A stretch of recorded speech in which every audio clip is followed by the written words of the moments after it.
O Revista Brasil TVT conversa agora com Débora Duprá, ex-procuradora-geral da República. Boa noite, doutora Duprá. Prazer falar com a senhora. Seja muito bem-vinda. Muito boa noite, é um prazer. Prazer todo nosso. Eu queria que a senhora começasse falando para a gente como que se deu a questão desse júri popular simulado na PUC São Paulo e de onde partiu essa ideia, professora? Essa ideia partiu do próprio coletivo André Russo, um professor da PUC que morreu aos 50 anos vítima de Covid. E os tribunais populares, eles são uma prática, né, no Brasil de realizar julgamentos que, quando as instituições falham, denunciar graves violações de direitos humanos. Então, é basicamente isso. Certo. Gostaria de saber, doutora, a senhora que fez a sustentação, né, da acusação, como que foi, como que a senhora elaborou, quais os elementos principais aí que estavam em tela, em jogo aí nesse júri? Bom, eu já vinha acompanhando a performance, digamos assim, de Bolsonaro em face da pandemia há algum tempo. Já tinha alguns estudos a respeito disso, mas, sem dúvida, foi o relatório produzido pela CPI, o grande documento que organizou uma série de estudos, uma série de depoimentos. Então, nós temos hoje em dia um material riquíssimo de denúncia contra o Bolsonaro, que vai, enfim, evidenciar, primeiro, a aposta dele já no início da pandemia, contrariando a Organização Mundial da Saúde, foi essa tese da imunidade de rebanho, né? Lembrando que a OMS ela recomendava medidas de afastamento e de isolamento, porque não só porque a propagação ela ia ocorrer em larga escala, mas principalmente para dar um tempo para os serviços de saúde, né? Tanto públicos quanto privados. Essa sobrecarga gerada pela contaminação em larga escala, ela afetaria não só as vítimas de Covid, mas de outras, como também vítimas de outras doenças graves. E o Bolsonaro ele investe fortemente nessa teoria, chamando a população para as ruas, né? Então, hoje em dia, se demonstrou, a CPI conseguiu demonstrar por meio de depoimentos e estudos que essa tese de imunidade de rebanho, ela é uma tese moralmente condenável e cientificamente falsa. Cientificamente falsa por quê? Porque ela surge no contexto da veterinária e também num contexto de vacinação. Significa que você vacinando uma quantidade X de animais, você consegue que outros não se contaminem mesmo se não tiverem tomado a vacina. Isso é a tese da imunidade de rebanho. Ela não existe fora da vacinação. E moralmente condenável porque é uma aposta em mortes e adoecimentos para, ao final, se conseguir algum resultado. Isso é perverso, né? Você, enfim, apostar em números de vidas, de adoecimentos, de traumas familiares para conseguir algum tipo de resultado. Doutora Duprá, lembrando aqui aos nossos telespectadores da TVT e também ouvintes da Brasil Atual que acompanham o Revista Brasil TVT, esse júri foi uma simulação, mas é importante porque o próprio júri e aí de diversas entidades da sociedade civil condenaram por unanimidade o réu, no caso aí o presidente Jair Bolsonaro, né, doutora? Sim. Sim, é por isso, porque não tem como, se nós tivéssemos uma justiça funcionando, não teria como não condenar. As provas são abundantes, o próprio advogado de defesa admitiu que o réu era confesso, não tem escapatória, né? Em relação mesmo à questão indígena, que é a questão do genocídio, há uma série de documentos que revelam que desde o início da pandemia se evidenciava que esse era um grupo que poderia ser afetado muito mais severamente pelas condições culturais, históricas e sociodemográficas. E nada foi feito, né? Pelo contrário, houve, por conta do estímulo do presidente da República, uma invasão em larga escala das terras indígenas. São mais de 200 terras invadidas em 19 estados da federação, e isso foi um vetor de contaminação absurdo de vários grupos. O povo Guajajara, por exemplo, tem 50% dos indivíduos contaminados. A Comissão Interamericana de Direitos Humanos fez medidas cautelares em relação a 4 povos considerando a fragilidade de saúde a que estavam expostas por ocasião enfim, nessa pandemia. Sim, sem dúvida. Doutora, inclusive eu ia justamente perguntar por curiosidade, qual teria sido o argumento da defesa? A senhora já disse, né, defendeu o indefensável, né? Estava até brincando com o Cosmo aqui antes da gente iniciar a entrevista. A senhora mencionou que o advogado que estava ali simulando a defesa do presidente disse que era um réu confesso, mas o que mais ele trouxe de elementos? Dá para defender o indefensável? Ele defendeu uma tese de que não haveria genocídio. Né? É a única tese que ele trata, porque ele considera... Enfim, é aquela questão de não banalizar um crime que ceifou tantas vidas como foi o caso do Holocausto Judeu. Então, há sempre muito cuidado em tratar esse crime, porque foi um crime concebido logo depois da Segunda Guerra Mundial. Enfim, mas no caso brasileiro, o que é o crime de genocídio? Só explicar um pouquinho. Ele não é um crime de morte. O principal objetivo do crime de genocídio não é evitar a morte, é evitar a eliminação de uma cultura, é evitar que uma sociedade busque a homogeneidade a partir de teses da supremacia racial. Isso o Bolsonaro vem fazendo desde o início do seu governo, né, em relação aos povos indígenas.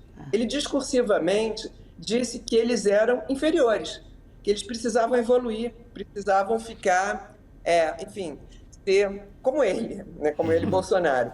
E anunciou que não ia demarcar nenhum centímetro de área indígena. E a gente sabe que a existência desses povos depende dessas áreas. Logo no início do governo Bolsonaro, ele desorganizou todos os mecanismos de demarcação de terras indígenas. A gente tem que lembrar que o primeiro ato dele foi a medida provisória 870, em que ele reorganiza a administração pública. Todo presidente da República faz isso, né?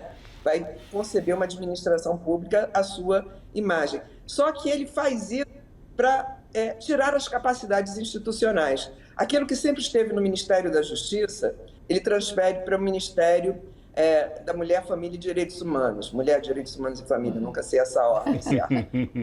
E depois ele passa a demarcação de terras indígenas para o Ministério da Agricultura e Pecuária. Exatamente o Ministério do Agronegócio, que é contra a demarcação de terras indígenas. Ele só não foi adiante porque o Congresso vetou isso, né? Mas a intenção dele era exatamente colocar sob controle do agronegócio a demarcação de terras indígenas.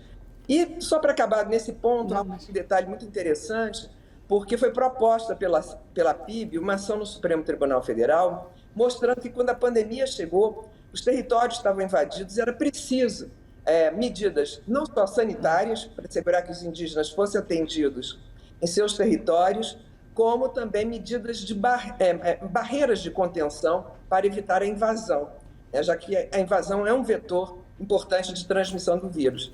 E o ministro Barroso concedeu liminar, determinando ao governo que apresentasse planos para essas duas situações. Até hoje, nenhum plano foi considerado satisfatório.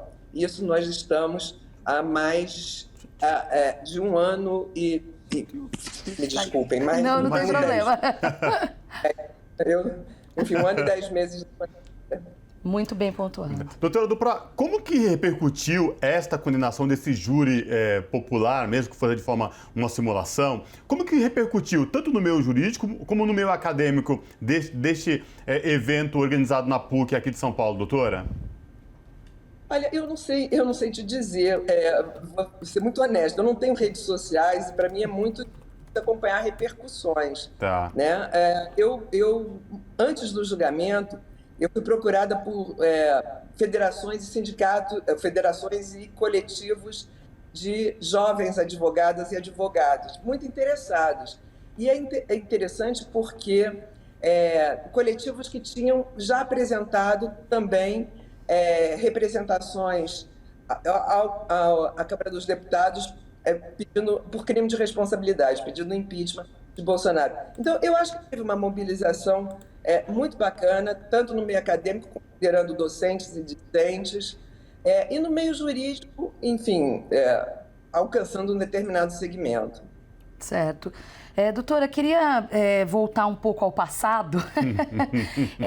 Ali no final do primeiro semestre do ano passado, a senhora foi uma das signatárias de um dos muitos pedidos de impeachment contra o presidente e, mais recentemente, com outros ex-procuradores, a assinatura de um documento, até me corrija se eu estiver errada, mas indicando justamente o que a gente veria nesse relatório agora robusto da CPI, os crimes cometidos na pandemia.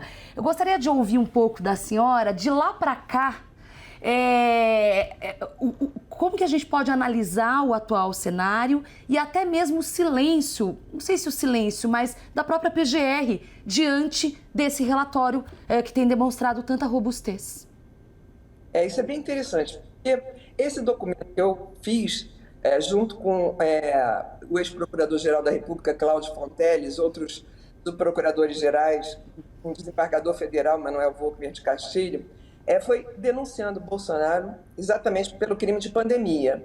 E, na época, nós já tínhamos o relatório, um estudo produzido sob a coordenação da professora Deise Ventura, Sim. da USP, junto com a Conexão de Direitos Humanos, em que ela faz uma linha do tempo, mostrando exatamente isso, como o Bolsonaro convocou a população para as ruas, né? E como ele, portanto, ele enseja esse crime de epidemia que está no Código Penal. O Código Penal fala causar epidemia. Ora, assim, causar epidemia, ninguém causa epidemia, né? A epidemia é um evento que surge, enfim, um vírus e que depois ele é transmitido, sendo que as primeiras pessoas que transmitem sequer sabem que tem um vírus, então elas não podem ser réus de um processo, né? Essa responsabilidade ela começa a ser atribuída a quem vai agravando o resultado de um evento natural. E isso Bolsonaro inegavelmente fez. Nós temos não só aquilo que ele diz, como decretos que ele